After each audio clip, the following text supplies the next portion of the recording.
Welcome back to Mr. English Pod. I'm James, and as always, I'm joined by the insightful Emma. It's great to be here, James. Today we have a topic that I think everyone, and I mean everyone, can relate to: the art of the introduction. Exactly. And I want to start with a little analogy. Emma, you wouldn't show up to a formal boardroom meeting in your pajamas, would you? Of course not. I'd like to keep my job, thank you. And conversely, you wouldn't show up to a casual backyard BBQ in a black tie tuxedo. Right, you'd look ridiculous. People would think you were completely out of touch with the situation. So we all instinctively know how to dress for the context. We adapt. So why are so many of us using the exact same introduction for both of those situations? That's such a powerful question. Because we do, don't we? Most people have one default setting for introducing themselves. Mm-hmm.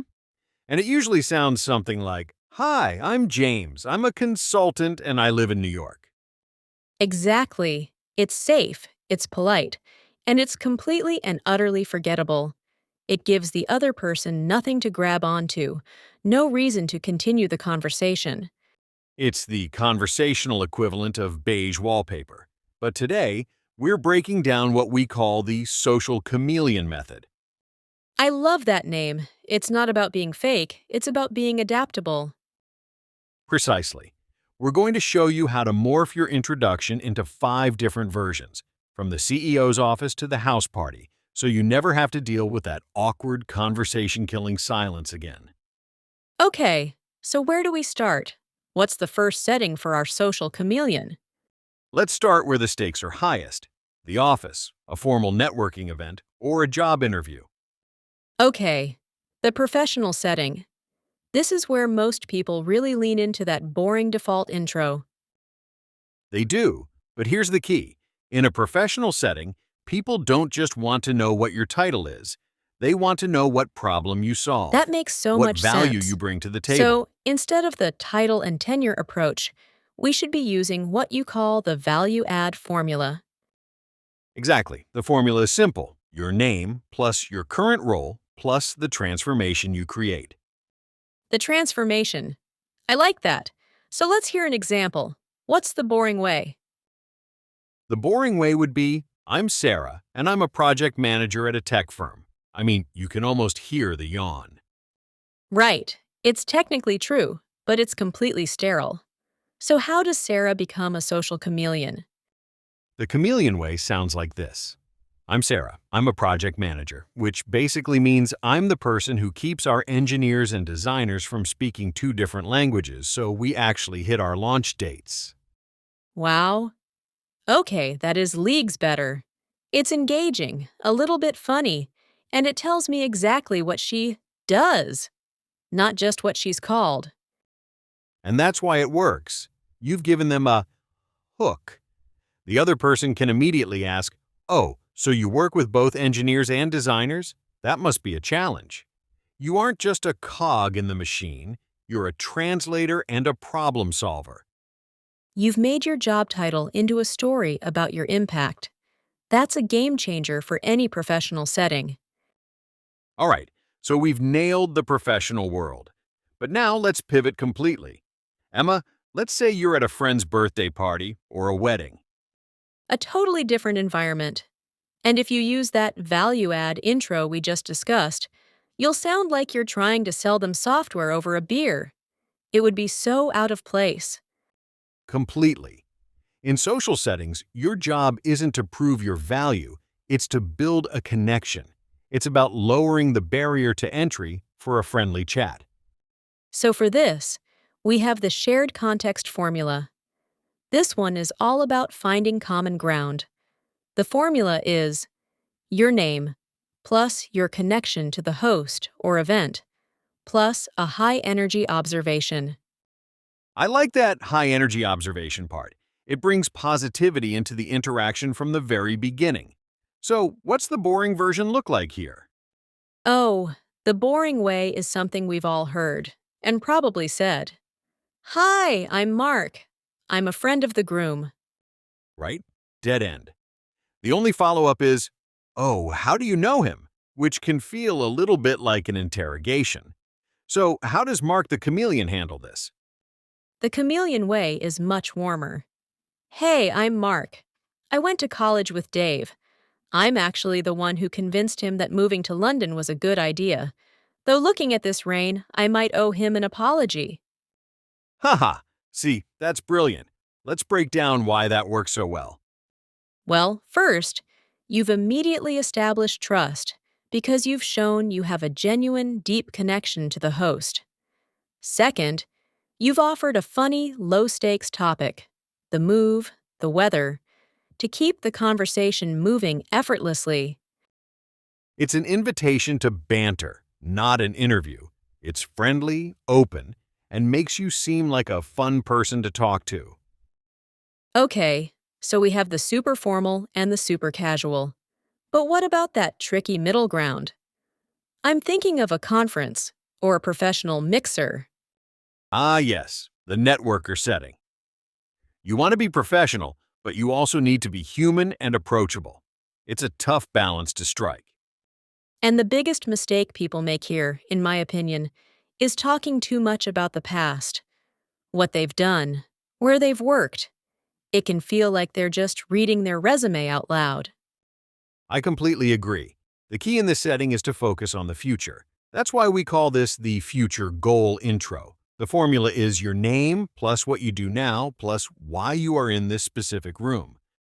Focusing on the why is so critical. It gives your introduction a purpose. Let's hear the chameleon way for this one.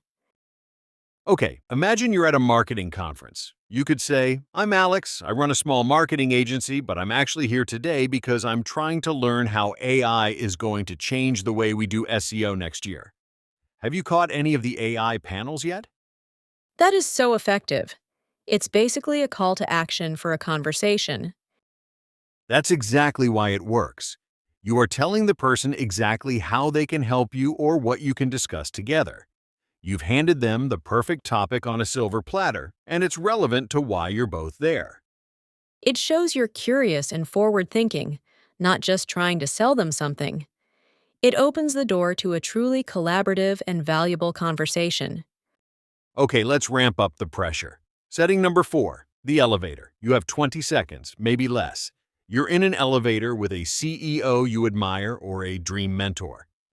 The high stakes, once in a lifetime opportunity. You absolutely cannot give them your life story or even the detailed value add intro. There is no time. For this, you need what we call the one-sentence mission. It has to be concise, clear, and powerful. The formula is your name plus the specific group you help plus the specific result you deliver. Specific is the key word there. It has to be laser focused. So give us an example of this mic drop moment. The chameleon way sounds like this. Hi, I'm James. I help independent bookstores digitize their inventory so they can compete with Amazon without losing their local charm. Boom! That's it. It's so punchy and compelling. It's a perfect hook. And that's why it works. It's a mic drop. It's so intriguing and specific that it leaves them wanting to say the magic words. Tell me more about that. It's not just an introduction. It's a powerful statement of purpose. It shows you know exactly who you are and what you do. That kind of clarity is incredibly impressive, especially in a brief encounter. All right, we've covered the high-pressure situations.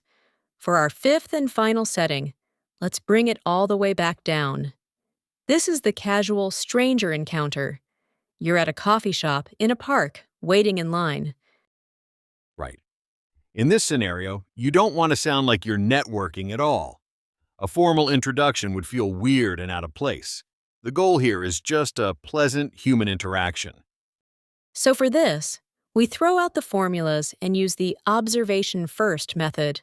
You lead with something in your shared environment. This one feels the most natural and spontaneous. Let's hear what the chameleon does at the coffee shop. Instead of a formal hello, you might say to the person next to you, "That's a great-looking laptop. Are you a designer?"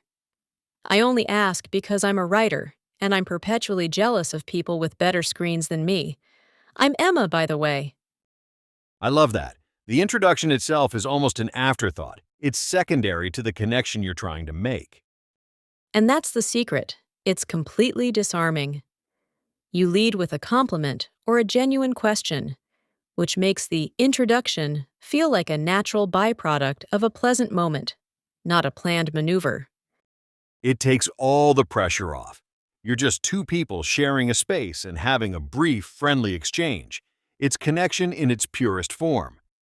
So there you have it. 5 different settings, 5 different introductions. The professional, the socializer, the networker, the elevator pitch, and the casual stranger. And the key takeaway here is that being a social chameleon isn't about being fake or inauthentic. It's about being considerate. That's the perfect way to put it. It's about giving the person you're talking to the version of you that is most relevant and helpful to them in that specific moment. So here's your homework. Pick one of these settings this week. Don't use your default intro. Try the chameleon version and just watch how much faster and more easily the conversation flows. If you found this helpful, we've put a cheat sheet with these 5 formulas in the show notes for you to download. Thanks for listening to Think Deeper. We'll see you in the next one.